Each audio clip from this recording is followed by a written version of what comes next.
Ang nagawa ni Duterte ay napataas niya ang presyo ng lahat ng bilihin. Siya po ang may kasalanan kung bakit tumaas ang lahat ng bilihin sa buong Pilipinas.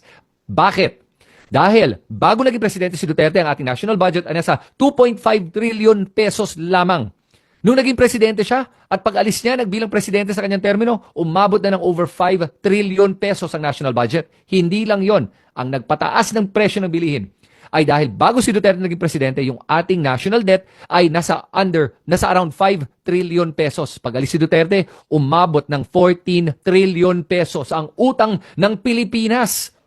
Yan po, ang pag-uutang ng ganyang kalaki, ang rason kung bakit tumataas ang presyo ng lahat ng bilihin din sa Pilipinas. Siya po ang may kasalanan kaya naghihirap kayo ngayon at mahal na ang lahat ng bilihin.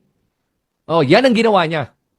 Sa kanya mo sisihin nyo dahil yan ang katotohanan. Those are facts. That's data. Sa mga nagsasabi naman, ginawa niya yan during the pandemic, nung panahon ng pandemya. Okay, debunk natin to ngayon na para sa kaalaman nyo. Pwede nyo gamitin to, snippet nyo tong video na to para ikalat yung gusto nyo.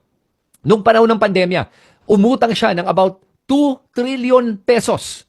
Sorry, excuse me, hindi 2 trillion. Nung 2022, 2023, umabot pala ng 5 trillion pesos. Okay? Yung mga 2 taon yun, inutang niya around 5.4 trillion pesos if I'm not mistaken. Alam mo ba magkano lang ginastos niya doon para sa pandemya?